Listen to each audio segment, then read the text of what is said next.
Postoji nekoliko uvriježenih koncepata koje mi u Mostaru volimo testirati do krajnjih granica i jedan od njih je minut do 12. Doduše, ovaj sastanak je i ranije planiran, no kažu da se najbolje egzekucije u biznis svijetu dogovaraju uz šank za one stvari koje juče je trebalo realizirati. Današnji susret je došao kao upravo jedan plan ranije kreirane ideje i susreta koji ste imali sa ekipom iz Mostara. I svi vi koji ćete ovaj razgovor preslušavati ili gledati iz udobnosti vašeg doma jer je ljetna sezona naprosto završila, ili ćete pak iskoristiti vrijeme krateći na aerodromu između dva biznis sastanka, zasiguran sam da ćete naći nešto za sebe. Razloga je više u kontekstu tema o kojoj ćemo pričati, a i razlog jedan u kontekstu gosta s kojim smo danas tu. Neobičan gost koji priča o neobičnim stvarima, Dragan Vojvodić Sandler. Dragane, dobro nam došli. Hvala na pozivu, bolje vas našao. Danas ćemo imati više tema. Otkud vi od Mostaru, kojim povodom ste došli na jug Hercegovine. Malo ćemo pričati o vašoj knjizi i o praktičnim savjetima koje ste kroz vašu dosadašnju karijeru i obrazovanje skupili kao niz informacija, transformirali ih u jedno znanje i prenosite drugima u sklopu vještine koja kasnije može ostati kompanijama kao veliko nasljeđe. U Mostaru smo posljednjih godinu dana. Mostar su posjetili mnogi velikani iz različitih branši. Imali smo Aston Villu, Glenn Miller nam dolazi za koji dan, a evo velika mala ekipa poduzetnika iz Mostara se ukrcala na taj vagon pozitivnih stvari i donijela dašak Harvarda ovdje kod nas u grad. Znam da majstor prodaje i trener prodaje su etikete koje vam rado prišivaju, a ne rado ih nosite. Pa da vas ja ne bi predstavljao, zamolit ću vas da date par rečenica zanimljivih fakata iz vašeg života i otkud na jugu Hercegovine. To je najbolje pitanje evo do sad. Otkud ja na jugu Hercegovine? Pa ja nekako verujem da se stvari dešavaju namjerno slučajno. Hoću da kažem da sam prošle godine u Sarajevu imao u decembru, imali smo konferenciju, moju prvu konferenciju. Konferencija se zvala Evolucija prodaje, prodaj danas, savjetuj sutra. Jedan jako napredni koncept. Ne bih rekao prodaje, nego pomaganje kupcima i sagovornicima da vas kvalitetno kupe. Jer je moje iskustvo pokazalo, koliko se ovim poslom bavim, da ako želiš da prodaš, nemoj da se baviš prodajom. Dakle, pomogni nekom da donese hrabru odluku investiranja. Otkud ja u Mostaru? Pa, pre svega, kriv je jedan vrlo inteligentan, ingeniozan jedan čovjek koga sam upoznao, je Marin Udovičić, vlasnik jedne jako dobre kompanije, gdje smo se na konferenciji prvo prepoznali, onda smo se upoznali i Marin je shvatio da potencijal bosansko-hercegovačkog tržišta je jako velik. Ali s druge strane da ljudi ne znaju kako da donesu odluku i kako da kupe nešto. To čime se njihova kompanija bavi, a to je implementacijom sistema za zaštitu na radu, je po meni, koliko sam ih upoznao, neophodna bukvalno svakoj kompaniji, svakoj organizaciji. Ali ljudi često ne znaju zašto im to treba. Tako da smo dokazali samo jedno veliko pravilo da ozbiljni poslovni sistemi uzimaju ozbiljne poslovne konsultante. Dakle, Sender je jedna od mislim da neću pogrešiti ako kažem jedna od top referentnih kompanija u svijetu kad je u pitanju konsultantski rad i uopšte to čime se bavimo skoro već 60 godina. I Tehnozaštita je ušla u posao sa nama ne da bi nekom prodala. To je zaista prevaziđeno. Ljudi ne vole da im se prodaje, ljudi vole sami da kupe. Dakle, mi smo ušli u saradnju da bi pomogli kupcima da ih naučimo kako da kupe naše proizvode i usluge. Zato sam ja došao u Mostar. I prvo, evo, zahvaljujem se Marinu na jednoj ingenioznoj, vrlo mudroj odluci za sebe i za svoj tim. Evo, ovom prilikom pozdravljam čitav njegov prodajni tim s kojim radim. A s druge strane, to je jedna jako dobra druga kompanija, jedan jako veliki poslovni sistem, to je Guma M, na čelu sa Marijom Vujevićem, koji je zapravo i vlasnik kompanije. Iz istog razloga smo ušli u saradnju, jer smo shvatili da su potencijali jako veliki, ali da ljudi često ne znaju da donesu dobru odluku. Evo ti paradoks jedan. Često kad radim radionice, u stvari kad radim sa svojim klijentima u programu, pitam ih kome najviše verujete. I svi ljudi kažu verujem najviše samom sebi. Onda dolazimo u paradoks da ako verujem najviše samom sebi, a kad kupujem najobičniju košulju, majicu, cipele, ja pitam drugog, šta ti misliš kako mi stoji? I onda smo shvatili da ljudi često ne znaju da donesu dobru odluku, pogotovo ako je, ti znaš da je često u prodaji ili u kupovini popusti cena, oni daju nižu cenu i tako dalje. Dakle, često kada ljudi dolaze sa nekom nižom cenom od konkurenta, zapravo na drugi način hoće da kažu nama pomozi mi kako da donesem ispravnu i pravu odluku. Jer ako to ne uradim, često mogu biti kad dođem kući pod osudom, pod prismotrom, da li sam napravio dobru odluku, da li sam bio u kalkulativnom riziku ili nisam. Zapravo, to je ono čime se mi bavimo, a ne pukom prodajem. Tako da evo pozdravljam i Tehnozaštitu i Gumu M kao jedne referentne sisteme u BiH i vrlo sam srećan zato što imam zapravo idealne klijente s kojima mogu da radim. Moji programi traju godinama, a ne za jedan seminar. Da, rekli ste da dvodnevni treninzi nisu nešto što prakticirate i u 2 dana čisto sumnjam da se može prenijeti količina potrebnog znanja da bi kompanije odgovorno vodile brigu o finalnom cilju, to je prodaja onoga čime se bave. Pa daću ti primjer, recimo dođeš kod lekara i sad neetički lekar će ti reći da možemo to da uradimo. Ali ako mi znamo da proces terapije traje minimum nekoliko mjeseci do godinu dana, ja ti ne mogu uzeti novce samo zato da bi ti uzeo novce. Dakle, mi smo konsultanti vrlo odgovorni jer biti konsultant znači imati sposobnost da vidiš nešto što tvoj klijent ne ume. Zašto? Prvo, zato što nije školovan za to. Drugo, ja verujem da top 3% konsultanata u svetu su nadareni da vide stvari koje drugi ne vide. Kao mrtav kut, mrtav ugao u kolima, odnosno retrovizoru. Što vas motivira kada birate komu ćete održati predavanje i kojim kompanijama se odazvati na poziv? To je jako dobro pitanje. Došao sam u situaciju u svojoj karijeri i u životu da biram s kim ću da radim. Zašto? Zato što nisu svi ljudi sposobni za reprogram svog uma. Dakle, ja često pitam na predavanjima mojim ko vam je idealan klijent? Znači, pored onog tehničkog nabrajanja kom je idealan klijent, tipa od veličine biznisa, dužine prodajnog ciklusa, kakav proizvod koristi, koja je grana industrije, vertikalna, horizontalna, ja ih pitam, kad mislim idealnog klijenta, mislim na njegov psihološki profil. I onda shvatimo da je idealan klijent zapravo razuman čovjek. Prvo je bio Homo erectus, pa je nastao Homo sapiens. Definicija Homo sapiensa je razuman čovjek. Dakle, čovjeka krasi razum. Životinja to nema. Dakle, idealan klijent je onaj koji je razuman, koji razume gdje se zaglavio, kad razume uzroke zašto se zaglavio, kad razume koliko ga to košta, a ne u trenutku sad, nego koliko da ga to košta već u prošlosti, koliko trpi bol, koliko ga to može koštati u budućnosti ako ne reši taj bol. I ako dođemo do toga da je njegova izloženost riziku, recimo, imao sam skoro jedan primjer, izloženost riziku jedne kompanije 25 miliona eura i na temelju izloženosti rizika mi kreiramo vrednost investiciju Sender programa učešće u smanjivanju rizika njegovog poslovanja. To je razuman klijent i s njim volim da radim. Srećom, evo, dali ste mi šlagvort u kompanijama koje ste naveli, ima dovoljno homo sapiens ili razumnih ljudi, pa su krenuli u ovu priču na ozbiljniji način. No, međutim, da se vrati na početak onog minut do 12. Aha. Koliko vas često kompanije zaista zovu jer im je došao minut do 12, a koliko je oni koji ozbiljno i preventivno ulaze u cijelu tu priču? Daću ti odmah primjer, kontraprimjer. Koliko znaš ljudi koji su ostavili konzumiranje cigareta zato što na paklicama cigareta postoje odvratne slike. Pušenje ubija, izaziva kancer, ubija plod u trudnoći i tako dalje. Ja ne znam nijednog. Da. Dakle, mi kao strateški partneri Harvard poslovne škole iz Bostona radili smo jedno istraživanje i došli smo do jednog frapantnog podatka, to je da činjenice ne uveravaju ljudski mozak. Ovo je fenomen u istraživačkom radu. Jer mi moramo prihvatiti mozak kao instrument koga ću prihvatiti kao istinitog. Ako mozak prihvatim kao istinitog, bit će mi prijatelj. Ako negiram mozak, bit će mi neprijatelj. Dakle, odgovor na tvoje pitanje je sljedeći. Kompanije često veruju kao oni koji konzumiraju cigarete, neće njih. Ali također vlasnici biznisa ne razumeju jednu veliku istinu, a to je da treći Newton zakon akcije, reakcije radi protiv nas ili za nas.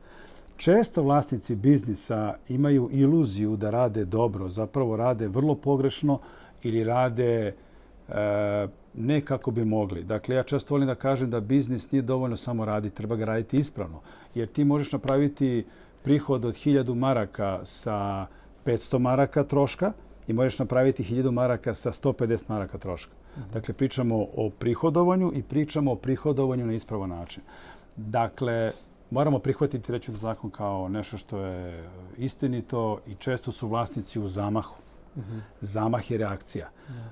Mene su učili moji učitelji, neki mudri tamo Jevreji iz Amerike, kad ti je najbolje u biznisu i kad ti najbolje ide, nađi konsultanta da ti gura klatno. Jer najgori momentum u biznisu je kad ti klatno stane. Ti znaš kad voziš automobil, kad auto stane na semaforu, najveći obrtni moment treba da pomeri 2,5 tone težine. Zašto stati pa praviti ponovo moment? I utroši dodatnu energiju ili vrijeme. Tako je. I kratka paralela sa ovim što ste rekli na početku, znači kad dođe do patologije, bilo nalaza koji je loš zbog slika koje smo ignorirali na cigaretama ili loših rezultata koje je vlasnik ignorirao, dođe do spašavanja stvari u zadnji trenutak. Jeste. Dakle, postoje ljudi koji žive život po pitanju reakcije, 3. Newtonovog zakona. I postoje ljudi koji žive život po pitanju kreiranja akcije. Dakle, kako kreiram akciju, tako ću dobiti reakciju. Evo, vi ste danas u Mostaru, nije prvi put. Do duše planirate i dulje boraviti u Hercegovini. Siguran sam da ste stigli uvjeriti se o kojem je mindsetu riječ. Hercegovina je na ovom dijelu Balkana možda regija sa najvećim brojem poduzetničkih obitelji i već se od malih nogu djeca uče pregovaračkim vještinama. Čak na nogometnim igralištama iza škole se pregovara tko će prvi izvoditi 11-terac ili tko prvi dobiva loptu kod famozne igre Viktorije. U tom kontekstu koliko su bitna osobna uvjerenja prodavača u samom ishodu prodaje? Je li moguće napraviti prodaju ako imamo na drugoj strani jeftiniju konkurenciju, je li uvijek cijena presudna? Trebamo li se cjenkati i ne znat pregovarati? Pa ja ću reći jednu stvar koju je teško razumeti, ali zaista je teško razumeti, još to nije laka za razumevanje. To je da cena nikad nije problem. Dakle, cena nije problem. Problem je u tome što smo mi do 5. godine života doslovce bukvalno programirani od roditelja na model ponašanja. Dakle, ako ti ja sad pričamo naše maternje jezike, bez ikakvog razmišljanja, ti pričaš maternji jezik bez razmišljanja. Dakle, u mozgu, u centru za razmišljanje gdje se kreirao taj program za maternji jezik, do momenta dok ti ne izađe rečenica ili reč kroz tvoj oralni trakt, znači taj proces traje kvant sekunde, odnosno traje brzina svetlosti. Dakle, mi o tome ne razmišljamo. I ako smo programirani za te stvari, zamisli na što smo još programirani sve od roditelja. Dakle, mi smo programirani da tražimo najnižu cenu, mi smo programirani da tražimo pristanak, da napravimo odluku, mi smo programirani da budemo spašavani, mi smo programirani da igramo igre. Ove stvari kad čovjek, jedan razuman homo sapiens razume i shvati da cena nije problem, nego problem je u tome što ili nam ne veruju, ili nas vidi isto kao konkurenciju, pa pođi od sebe. Zašto bi platio nešto skuplje ako kod konkurencije vidiš isto? Da. Jer nemamo zaboraviti treću stvar. Novac u antropološko-kapitalističkom, civilizacijskom smislu znači život. Novac je izvor sreće. I nikada nije bio. Ja nikad svoje učenike ne učim da je novac izvor sreće. Ali neophodan je za život. Dakle, ja moram da imam novac kod sebe kako bi preživeo, ali nije izvor sreće. Dakle, mi kada plaćamo nešto skuplje, izlazimo iz obrasca preživljavanja. Izlazimo, neko nas namjerno tera iz održivog postojanja u neki rizik. A to niko ne voli da radi. I onda da bih ja napravio izlet iz sigurnosti u nesigurnost, ja moram imati razloge zašto. Zato je ljudima teško da razume da cena nije problem, nego ne veruju nam, vide nas isto kao konkurenciju, vidi me kao pretnju da hoću da mu zavučem ruku u džep i ljudi automatski se povlače u svoje obrasce ponašanja. Ja volim se bavim ronjenjem. I često, ne znam, ako si nekad vidio na televiziji, kad ronilac ima onaj koral otvoren, ona morska trava. i čim mu se malo približiš, ono se onako zatvore. Tako isto sa ljudima. Čim mu se invazivno približiš, on ti se zatvara. Dakle, opet ponavljam, teško je razumjeti da cena nije problem. Koliko ste puta bili u situaciji, ako jeste, da ste morali korigirati iznos cijene vaših treninga, s obzirom da su vjerovatno pokušavali mnogi pregovarati s vama? Pa, to je sasvim ljudski, to je sasvim normalno. Ja kad sam krenuo u biznis, ja sam se borio da preživim. Moj prvi ugovor je bio 500 €. Ja kad sam došao kući, otvorio sam sa suprugom šampanjac. Danas mi je 4 sata nekog programa naplaćujem po 20.000 €. Dakle, od prvog dana kad sam krenuo u biznis do danas, to je nekih 20 godina, da li se promenilo tržište oko mene? Nije. Da li su se promenili kupci? Nisu. Da li su se promenili neke druge okolnosti? Nisu. Šta se promenilo? Samo ja. Da. I gdje sam se promenio? Promenio sam se u 3 najbitnije stvari koje ljudi nikako ne mogu da razumeju. Promenio sam se u mom stavu, odnosno mojim uverenjima, promenio sam se u mom ponašanju i promenio sam se u mojim tehnikama retorike, odnosno kako razgovaram. Dakle, ljudi često imaju neviđenu zabludu da je novac najskuplji. Ako me bankari budu slušali, možda im se ovo neće dopasti, novac je najjeftiniji. Najskuplje je ono što je u meni, a ne izvan mene, jer mi pogrešno razmišljamo. Eksterne stvari oko nas će biti samo kad nastanu u nama interne stvari. Ništa ne nastaje s polja ako ne nastane unutar mene. Dakle, ja često učim svoje ljude, probajte, čovjek ima 2 uma kad je u pitanju novac i kapital. Jedan je defanzivan um koji nam je dat od roditelja da štedimo i čuvamo novac. Kad imamo um koji je fokusiran na štednju i na čuvanje novca, mi treniramo um na siromaštvo da sutra nema novca. Ali ako pogledaš realno, nikada u ljudskoj civilizaciji nije bilo više novca nego danas. Da. Nikad nije bio dostupniji. S druge strane, imamo drugi um koji je ofanzivan, koji je utemeljen na investiciji. Ja često pričam sa svim ljudima kada pričamo o budžetu i o novcu. Treniraj svoj um na investicioni um, a ne na um štednje. Jer moramo give da bi dobili get, što kaže Ralph Waldo Emerson u zakonima kompenzacije. Dati da bi dobio. Da.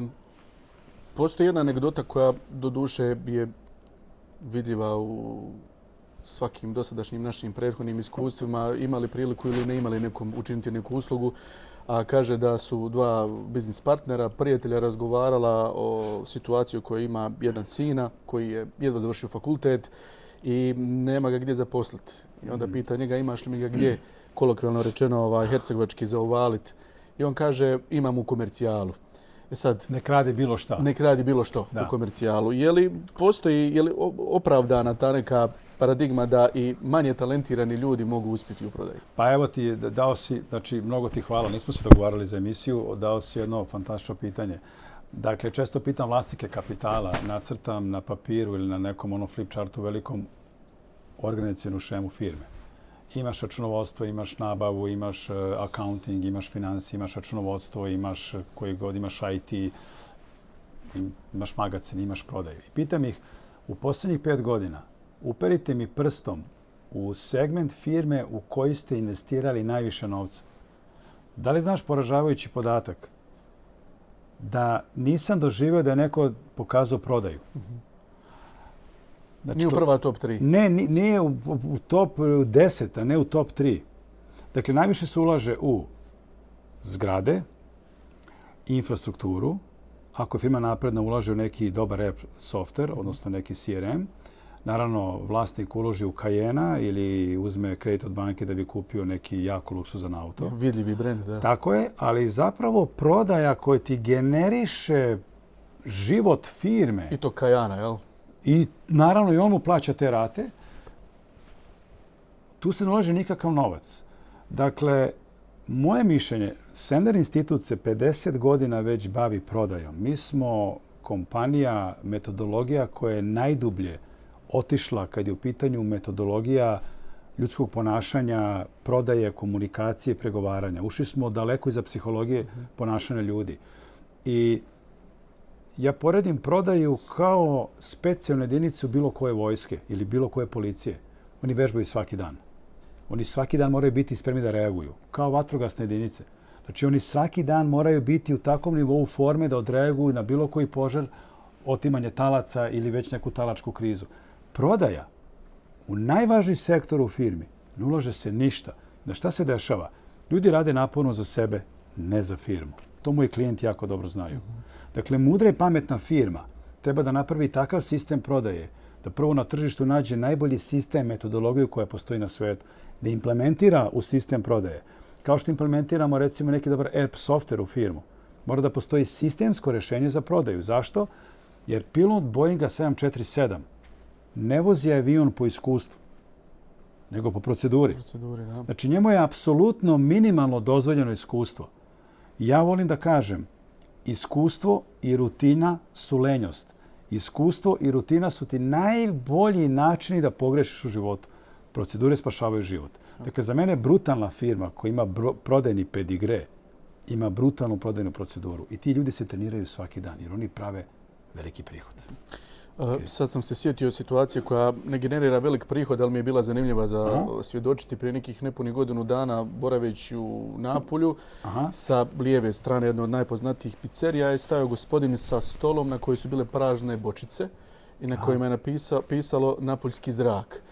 On je prodavao maglu, napuljski zrak za 5 eura i to je išlo ko halva, što bi mi rekli u Mostaru. Što nas tjera zakupiti takve stvari i koji su to momenti prodaje koje do toga dovedu?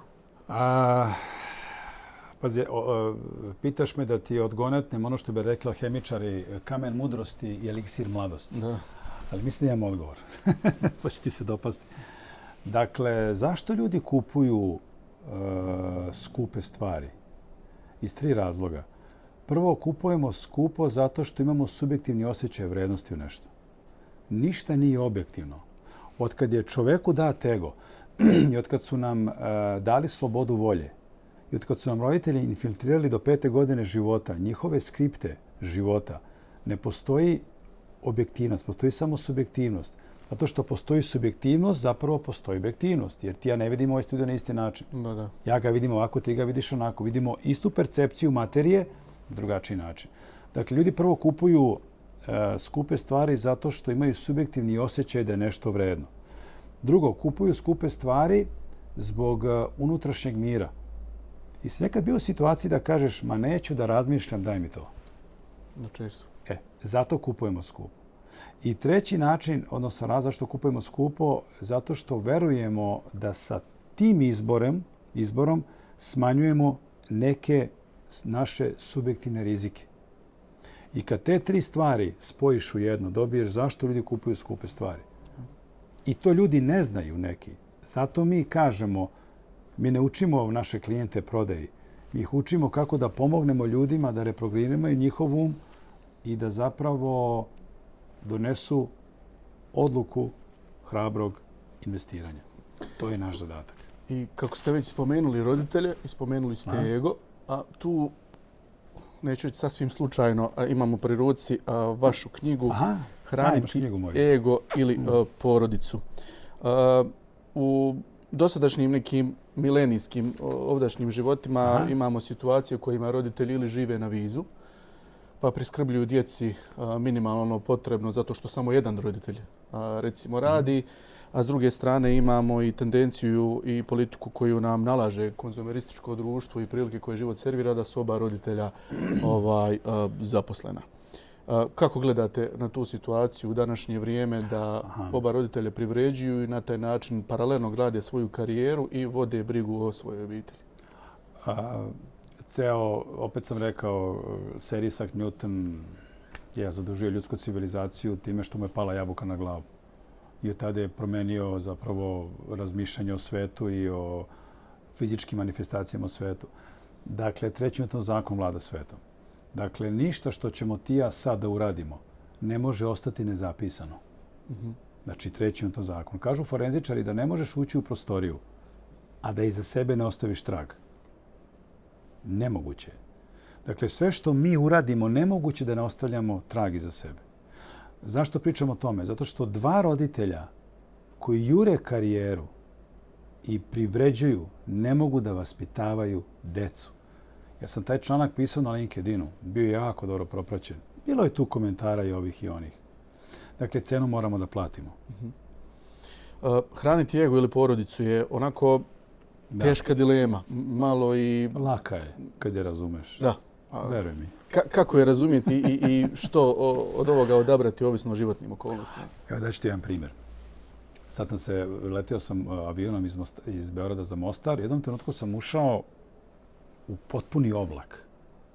Čak ni krilo ne razaznajem koliko je sve belo. Jednom trenutku sam se pitao kako ovaj avion leti. I onda sam shvatio zapravo da avion leti tako što ima kontrolu letenja s kojim je povezan. Avion bez kontrole letenja je na nebu izgubljen. Jer ne zna koji mu avion dolazi u susret i na kojoj visini. Znači, kontrola letenja je zadužena da reguliše avione u vazduhu. Kontrola letenja za kompanije je njihov direktor ili direktor prodaje. Evo zašto ti ovo pričam? Imao sam od raznih mojih programa i pitam sada grupu direktora. Pretpostavimo da sam ja vaš čovjek u prodaji, zaposlen. Ja vam kucam. Ja kažem, šefe, dobar dan, jeste slobodni? On kaže, aj izvoli, Dragane, sedi.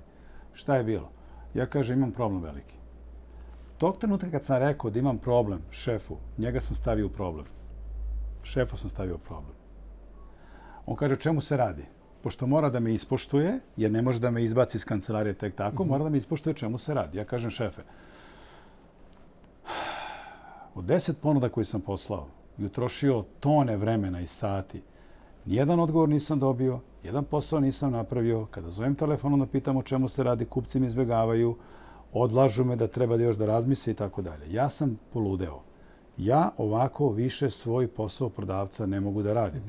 Ili ću naučiti kako se pravilno to radi, ili ću dati otkaz, idem u neki supermarket da na kasi naplaćujem ono što mi donesu kupci u korpi.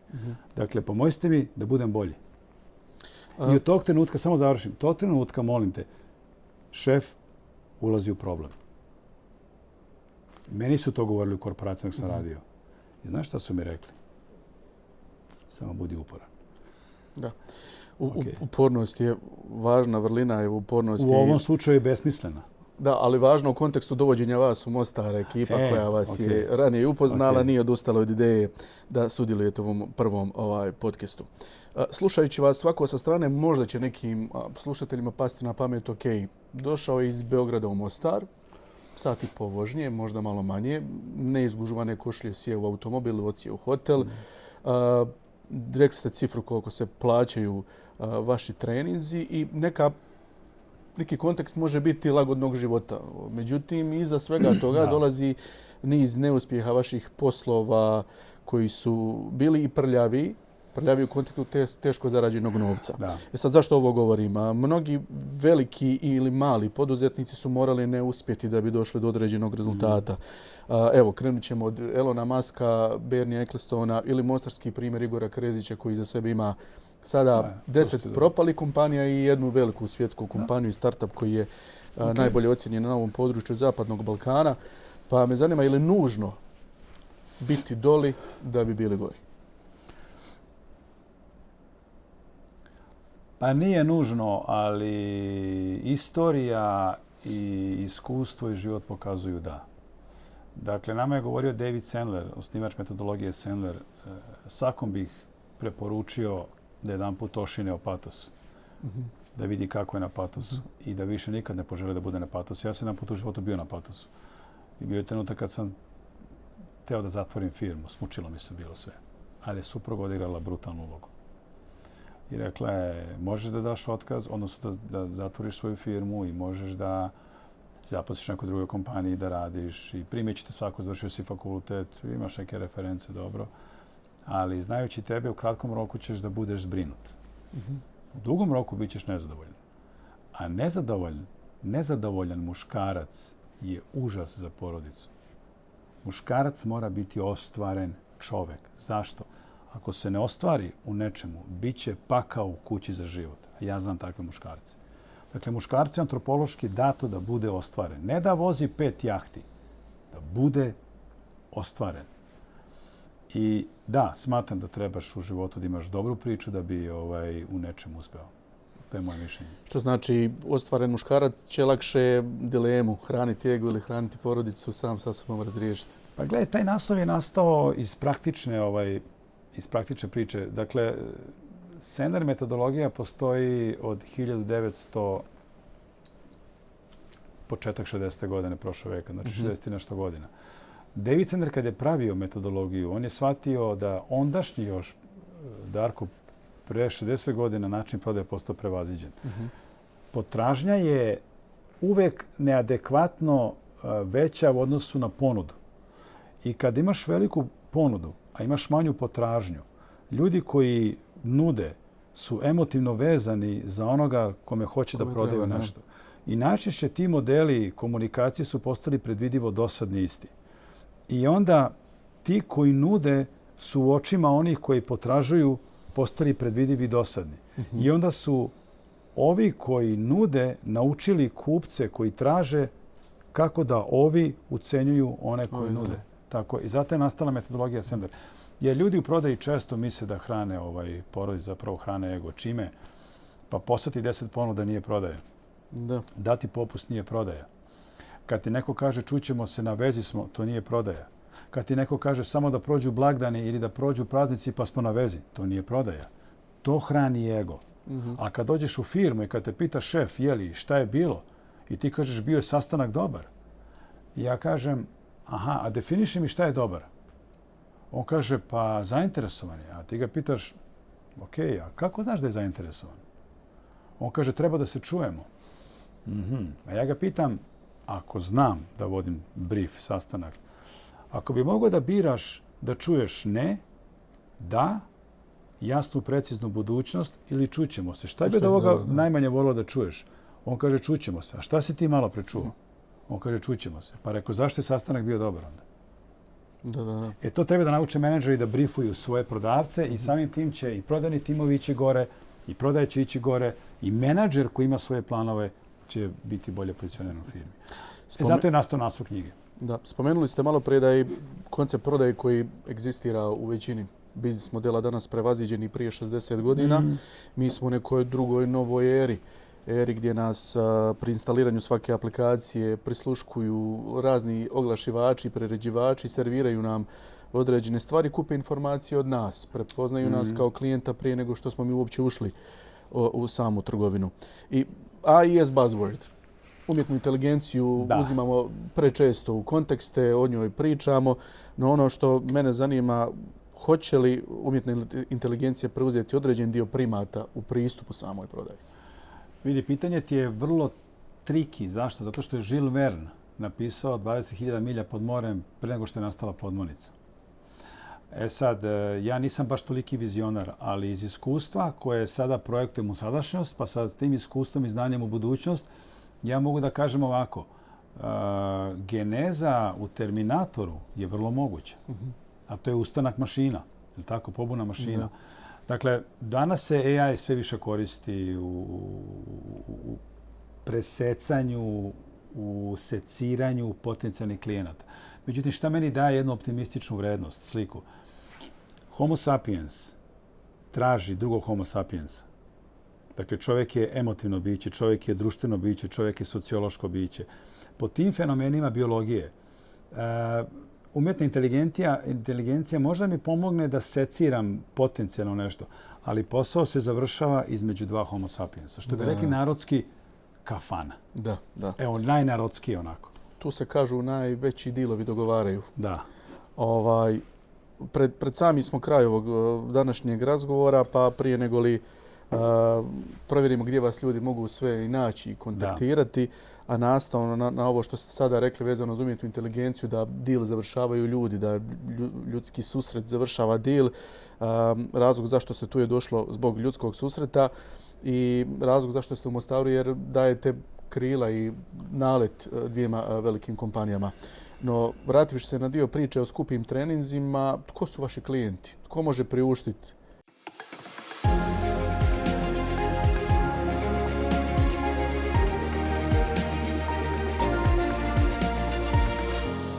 Ko može mene da priušti? Mene može da priušti onaj koji prvo počinje od želje sve. one koji ima želju da se menja i one koji to hoće. Priuštiti jednog svetskog konsultanta u svoj biznis se mora raditi pametno i mudro. Dakle, imati dobro konsultanta u biznisu znači da ti analizira sve tvoje rizike poslovanja, da ti pomogne da razumeš kako te rizike da staviš pod kontrolu i da ti pomogne da razumeš da ti zapravo kvantifikuje tvoj problem. Dakle, što je kvantifikacija problema veća? Nominalna investicija u program je sve manja. Jer ako je neko izložen riziku recimo 10 miliona evra ili maraka na nekom određenom vremenskom periodu, investicija u standard program, mislim to smo rekli, to nije seminar. To je jedan minimum jednogodišnji rad, ako ne i više, u promjeni načina ponašanja. Sa investicijom u standard ti dobijaš značajnu polugu da se diferenciraš na tržištu, da iznutra postaješ bolji, da počneš da se razvijaš, pa tek onda da rasteš. Jer danas je nikakva velika filozofija nije rast. Danas imamo banke koje nas prate u svemu. Uz dobre kolaterale i dobre garancije ti možeš da uzmeš neki kredit i da otvoriš 5 poslovnica. Ali otvoriti 5 poslovnica je samo jedan kratkoročni rast koji se urušava, implodira ako nema dobar razvoj. Dakle, dokle god su ljudi ključni u proizvodnom procesu, ne mislim bukvalno u proizvodnji, nego u proizvodnji, evo i u maloprodaji ili u veleprodaji. Firma se ne bavi ni IT-em, ni softverskim inženjeringom, ne bavi se ni maloprodajom, ne bavi se ni veleprodajom, ne bavi se ni prodajom automobila, bavi se ljudima. Prvo iznutra, onda ka spolja. Ako želim da kupcima dam nešto dobro, moram dati svojim ljudima nešto dobro. A to je znanje koje će im pomoći u dve stvari. Da prežive dan, da hrane obitelj i sebe, a ne svoj ego. Kad to postignemo, onda je ka kupcu sve lako. Okay. Osim knjige Hraniti ego ili porodicu, što ostalo biste vi preporučili slušateljima ovog podcasta, a gdje se hraniti kvalitetnim savjetima i znanjima? Sad me teraš da ja hranim svoj ego, pa moram da izađem iz sve zamke. Znaš. Dobro, evo, osim vaše knjige Dragana Vojvodića, što još imate za preporučiti? Dosta je informacija na internetu, dosta je informacija na YouTube-u, ali preživljavanje na ulici je praktična veština. Dakle, nas u školama uče 3 vrsta znanja. Ako uzmemo jedan trougao ovako, ovdje je znanje koje se zove zašto. Zašto nešto učim? Ovdje je znanje koje se zove šta učim. Uglavnom nas ovo uče u školama, osnovnim školama, srednjim školama, fakultetima, MBA programima.